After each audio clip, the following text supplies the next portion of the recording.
Congress party బహిష్కృత MLC తీర్మానం మల్లన్నకు, అట్లాగే BRS party MLC కవితకు మధ్య జరుగుతున్న ఒక ఇష్యూ, ఒక అంశం. నిజంగా ఇది ఎటువంటి అంశం ఏంటనే దాని పైన కూడా చర్చ జరుగుతోంది.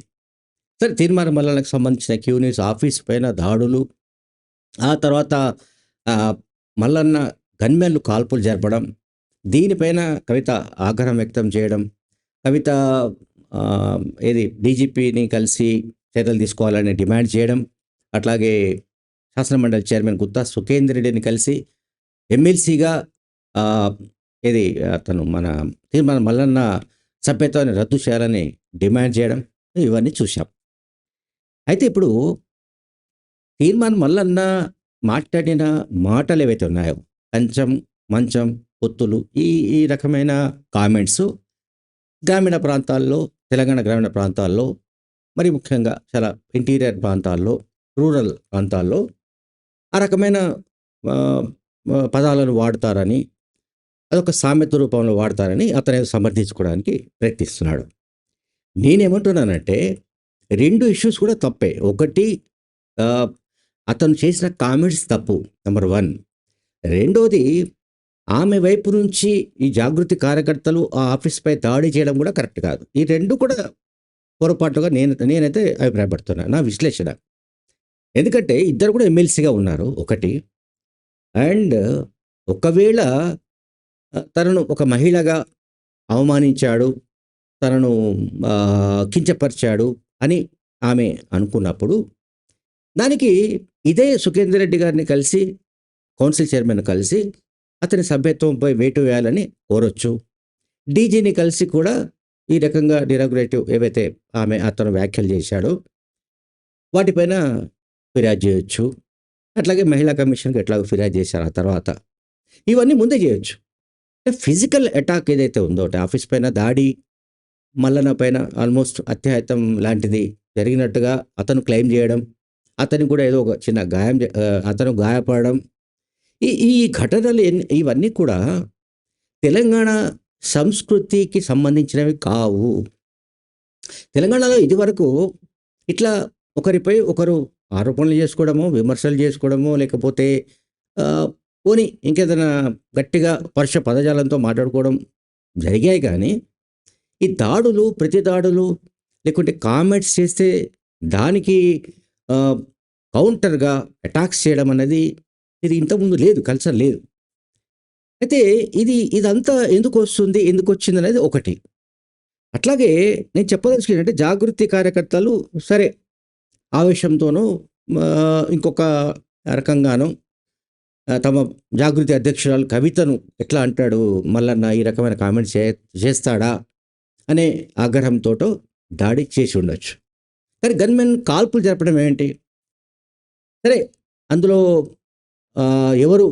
ఎవరికీ ప్రాణ నష్టం జరగలేదు కాబట్టి ఓకే. ఇష్యూ దాదాపు చల్లబడుతున్నట్టుగా కనిపిస్తుంది. ఒకవేళ ఎవరిదైనా ప్రాణాలు పోయి ఉంటే, ఓ ఇద్దరు ముగ్గురు చనిపోయి ఉంటే పరిస్థితి ఏమిటి?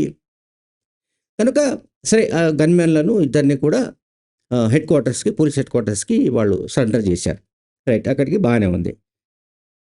సో, ఇప్పుడు కవిత ఎపిసోడ్ గురించి మాట్లాడాలి. ఎమ్మెల్సీ కవిత జాగృతి అధ్యక్షురాలుగా నిర్వహిస్తున్న కార్యక్రమాలకు బీఆర్ఎస్ పార్టీ మద్దతు లేదు. బీఆర్ఎస్ పార్టీ ఆ కార్యక్రమాల్లో పాల్గొనకూడదని, ఆ కార్యక్రమాల్లో హాజరు కాకూడదని, ఆ కార్యక్రమాల్లో ఎవరు కనిపించకూడదని తమ పార్టీ నాయకులకు, కార్యకర్తలకు, లేదా కింది స్థాయి ప్రజాప్రతినిధులందరికీ కూడా ఎర్రవెల్లి ఫామ్ హౌస్ నుంచి ఆదేశాలు వెళ్ళాయి. ఇదివరకు కూడా దానిపై మనం ఒక వీడియో చేశాం. ఇప్పుడు తాజాగా కూడా ఎవరైనా ఆవేశంతోటో, మరొక ఆలోచనతోటో కవిత వైపు వెళుతారో ఏమో అనే ఉద్దేశంతో ఆ పార్టీకి సంబంధించిన వాళ్ళు, ఆ కుటుంబానికి సంబంధించిన వాళ్ళే ఎవరో సంథింగ్ ఆదేశాలు ఇచ్చారు అంటూ కొత్త ప్రచారం జరుగుతోంది. పరోక్షంగా ఇటువంటి వ్యాఖ్యలు కవిత గారు కూడా చేశారు గతంలో. తనపై రాజకీయంగా తమ వాళ్ళే కుట్ర చేస్తున్నారంటూ కవిత ఆరోపించడం అంటే, తమ వాళ్ళే అంటే ఎవరు? తమ పార్టీ వాళ్ళు. తమ పార్టీ వాళ్ళంటే ఎవరు? తమ ఇంటి వాళ్ళే, తమ కుటుంబ సభ్యులే. కనుక ఇక్కడ నేను చెప్పదలుచుకుంది అంటే, తీర్మానం మల్లన్న అనే వ్యక్తి అసలు సీరియస్ ఇష్యూ కాదు. తీర్మార్ మల్లన్నతో కవిత పోటీ కూడా కాదు. కవితకు పోటీ ఎవరైనా ఉన్నారు అంటే ఆమె పోల్చుకునేది కేటీఆర్‌ను లేదా హరీష్‌నే. ఓకే. అంటే పార్టీలో కేసీఆర్ నాయకత్వాన్ని మాత్రమే నేను ఒప్పుకుంటా. ఇంకొక నాయకుడిని నేను ఒప్పుకునే సమస్యే లేదు. ఆ విషయంలో తగ్గేదేలే అని ఆమె అన్నారు. ఎవరు? కవిత గారు అన్నారు. అందువల్ల ఆమె తీర్మానం మల్లన్నకు సంబంధించిన ఎపిసోడ్‌లో అంత సీరియస్‌గా రియాక్ట్ కావాల్సిన అవసరమైతే నాకైతే కనిపించట్లేదు. సరే వాటెవర్ ఇట్ ఈస్. అది ఫైర్ జరిగింది గనక అంటే తుపాకీ కాల్పులు జరిగాయి కనుక ఖచ్చితంగా ఆమె డీజీపీని కలవడం గానీ, కౌన్సిల్ చైర్మన్‌ని కలవడం గానీ ఇదంతా కూడా సమంజసమే. అయితే ఇప్పుడు పార్టీ ఆమెకు ఏ రకంగా వెన్నుదన్నుగా ఉన్నది అనేది మనం అర్థం చేసుకోవాలి. ఆమెకు ఏ రకంగా కూడా పార్టీ నైతికంగా కానీ, మరొక రకంగా కానీ మద్దతివ్వడానికి ఇష్టంగా లేదు. ఆ పార్టీ నాయకత్వం ఇష్టపడడం లేదు. దీనికి ఎగ్జాంపుల్ ఏంటంటే, ఈ తీర్మానం మల్లన్న ఎపిసోడు ఆఫీస్‌పై దాడులు జరిగిన తర్వాత పత్రికల్లో కూడా చూస్తే BRS media and BRS social media రెండిట్లో కూడా ఎక్కడ కూడా ప్రాధాన్యం లేకుండా ఆ వార్తల్ని ప్రసారం చేశారు. అంటే వార్త వేయలేదు అనే నింద రాకుండా వార్తను ప్రచురించి ప్రాధాన్యం లేని లోకల్ పేజీలో పారేశారు. ఏది ఆ వార్తను. అంటే తమ పార్టీ ఎమ్మెల్సీ అనుచరుల పైన ప్రత్యర్థి పార్టీకి సంబంధించిన ఎమ్మెల్సీ గన్మెన్లు కాల్పులు జరిపితే ప్రాణాపాయం జరగలేదు కాబట్టి ఓకే. కానీ ప్రాణ నష్టం జరిగి ఉంటే ఏంటి? కనుక బీఆర్ఎస్ పార్టీ నాయకత్వం కవిత గురించి ఏం ఆలోచిస్తుందో మనకు తెలియదు. కవితను బయటకు పంపాలా లేదా అనే అంశంలో మీమాంసలో ఆ పార్టీ నాయకత్వం కొట్టుమిట్టాడుతోంది. కవిత గారి ఆలోచన ఇంకొక రకంగా ఉంది. పార్టీ వాళ్ళు నన్ను డిజోన్ చేసుకోకపోయినా నేనే పార్టీని డిజోన్ చేసుకుంటా అనే ధోరణిలో కూడా ఉన్నట్టు ఏదో కనిపిస్తోంది. అటువంటి వాతావరణం ఏదో కనిపిస్తోంది. అంటే నేననేది ఏంటంటే బీఆర్ఎస్‌కే కవిత గుడ్ బై చెప్పే విధమైన వాతావరణం ఏర్పడుతోంది. కవితను బీఆర్ఎస్ పార్టీ నుంచి వెళ్ళగొట్టడం కాదు. ఆమె స్వయంగా బీఆర్ఎస్ పార్టీకి గుడ్ బై చెప్పే ఒక కంక్లూజన్ అనండి, క్లైమాక్స్ అనండి అదేదో వస్తున్నట్టుగా మనకు కనిపిస్తుంది. మొత్తం మీద ఏదో ఒకటి అతి త్వరలో జరిగే పరిణామంగా కూడా మనం ఊహించొచ్చు.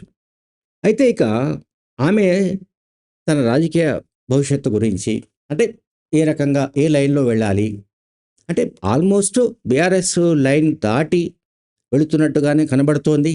బీఆర్ఎస్ పార్టీ నుంచి ఆమె డిస్కనెక్ట్ అయినట్టు పరిస్థితి కనిపిస్తోంది. అండ్ బీఆర్ఎస్ పార్టీ వైపు నుంచి సపోర్ట్ లేదు. ఈ పరిస్థితిలో కొత్త క్యాడర్‌ను ఆమె సృష్టించుకోవడానికి సంబంధించిన ప్రాతిపదిక, కొత్త క్యాడర్ రావడానికి సంబంధించిన ఎఫర్ట్స్ ఎట్లా పెట్టాలి? ఏమిటి? జాగృతి పేరుతోటే కార్యక్రమాలు ఎంతకాలం నిర్వహించడానికి సాధ్యమవుతుంది? అది రాజకీయ పార్టీ కాదు. అదొక స్వచ్ఛంద సంస్థగా అనుకుందాం. సో రాజకీయ పార్టీగా లేకపోతే, రాజకీయ పంథా లేకపోతే అది ఏ సంస్థ కూడా క్లిక్ అయ్యే అవకాశం లేదు. సో ఇప్పుడు కవిత చేయవలసిన పని ఏంటంటే ఖచ్చితంగా ఒక లైన్ తీసుకోవాలి. ఆ లైన్ పక్కాగా కేసీఆర్‌కు వ్యతిరేకమైన లైనే తీసుకోవాల్సిన పరిస్థితులు ఏర్పడే అవకాశాలు ఉన్నాయి. ఇప్పటిదాకా ఆమె నేను కేసీఆర్‌ను మినహా మరొకరిని ఆ పార్టీలో నాయకుడిగా అంగీకరించను అని చెప్పినప్పటికీ భవిష్యత్తులో తండ్రినే ధిక్కరించి తండ్రిపై తిరుగుబాటు చేసి బయటకు రావాల్సిన పరిస్థితులు కూడా ఏర్పడే అవకాశాలు లేకపోలేదు.